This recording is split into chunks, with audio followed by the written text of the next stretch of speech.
Before dawn, Ade stood before his small iron safe. When he turned the key, the lock clicked, then creaked open. Inside lay thousands of crisp naira notes, more than any villager had ever seen. Ade's breath caught. He did not remember putting that money there, and he did not know where it had come from. By sunrise, his life would change forever. Ade was the only barber in Olorun's Edge, a dusty village by the river. His shop, painted bright yellow, sat at the curve of the red clay road. Every morning, just as the sky began to lighten, Ade swept the porch with an old broom. The air smelled of baked earth and the sticky sweetness of ripe mangoes. Children chased chicks in the yard. Goats wandered past. Fishermen carried baskets of tilapia to market. Ade tied his apron. The faded green cloth bore tiny stains of hair and oil. His shears gleamed in the early light. He prided himself on neat haircuts and quick fades. But although Ade worked from dawn till dusk, he never earned more than enough for cocoa water at breakfast and yam fritters at lunch. At night, he and his wife, Funke, and their little daughter, Kemi, slept on mats under the mosquito net. Every day felt the same. Villagers sat under the shade of a neem tree beside the shop, waiting to have their heads trimmed. They discussed cassava prices, the new palm wine tapper in the hills, and which bride price was fair. Ade listened, snipped, and smiled. He told jokes to make them laugh, and he never charged extra for a little gossip. Yet behind his bright smile lay worry. The shop needed a new roof. His old chair creaked. His daughter's school fees piled up. Sometimes, when he counted the notes in the till at day's end, he felt hollow. He wondered how he would ever get ahead. One scorching afternoon, a tall stranger arrived. He wore dusty boots and a faded blue shirt. His name was Yemi, and he had come from the next district. He asked Ade for a simple cut. Ade worked in rhythmic silence, gliding his shears. When Yemi left, he patted the stranger's shoulder and said, "Safe travels." Outside, Kemi chased a butterfly. Ade swept the floor. Then he found it, a small paper beneath the chair. He unfolded it. 6 numbers were printed in neat rows: 0, 5, 12, 23, 34, 44, 49.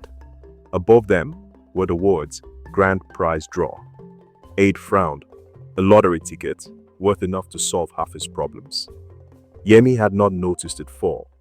For a moment, Ade stood still. He thought of Funke and Kemi. He thought of the new roof he could build. In his rough hands, the ticket felt like heat. His heart pounded. Should I pick it up? He tucked the paper into the pocket of his apron. That evening, as Ade closed, he heard soft footsteps. He peeked over the doorframe.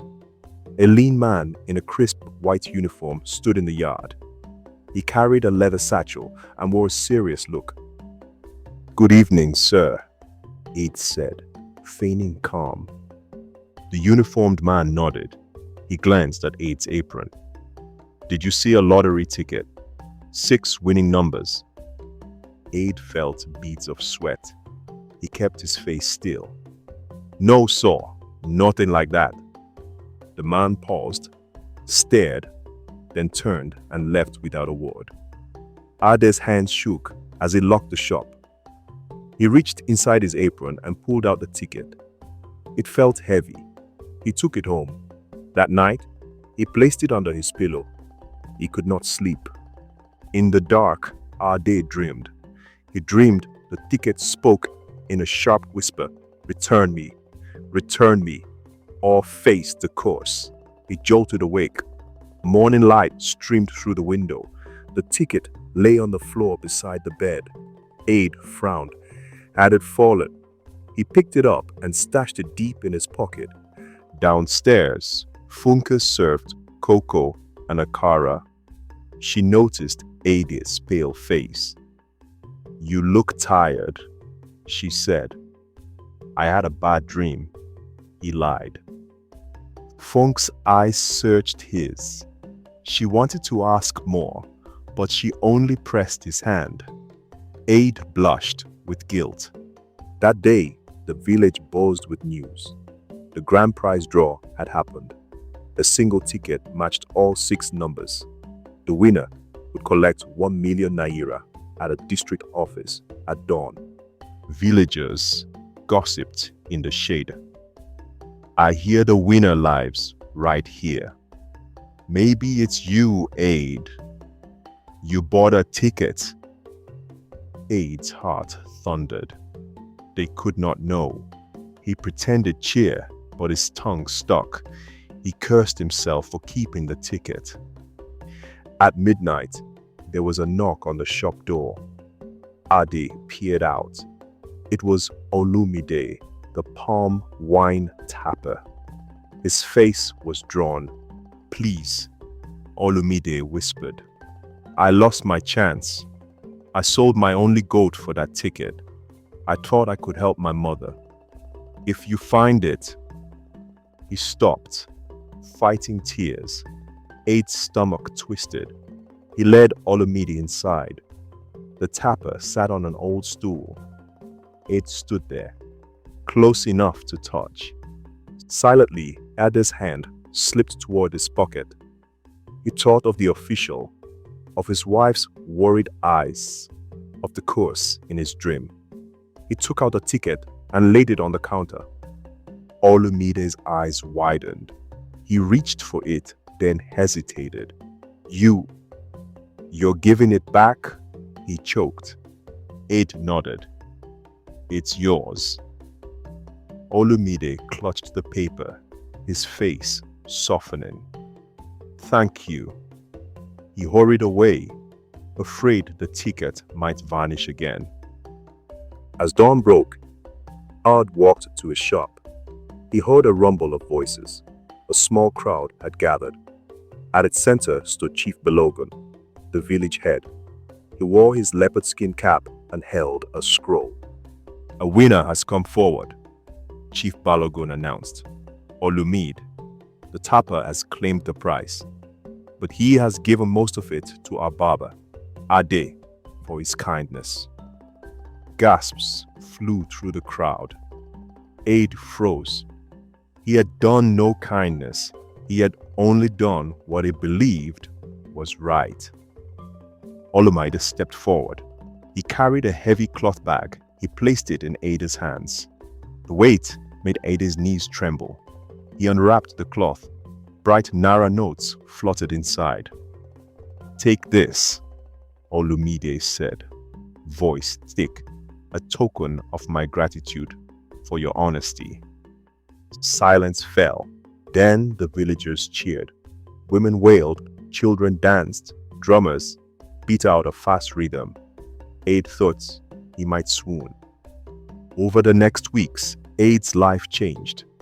He used part of the money to fix the shop roof and buy a new barber's chair that turned smoothly. He hired 2 young helpers and bought them matching aprons. With the rest, he built a small brick house beside the river for Funke and Kemi. He never bragged. He still swept the porch at dawn. He still joked with his clients, but he carried himself differently. Gentle pride in his shoulders. Travelers came from other villages. They asked to hear the story of the millionaire barber. Ade would smile and say, "It was simple truth that made me rich." One evening, after the shop closed, Ade and Funke sat under the neem tree. Fireflies flickered in the soft air. Kemi rested her head on her mother's lap. Funk looked at Ade. "Do you ever think about the money?" she asked softly. Ade gazed at the dancing fireflies.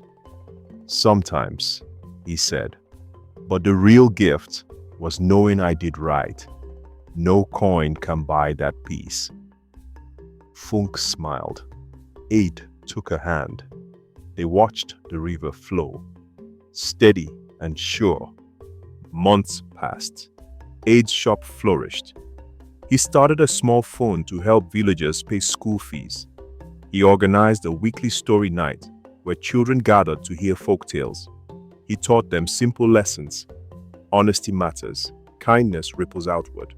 Courage helps the heart. But the story everyone remembered was the night his safe filled without him and the dawn that followed. They said the spirits of the river blessed him.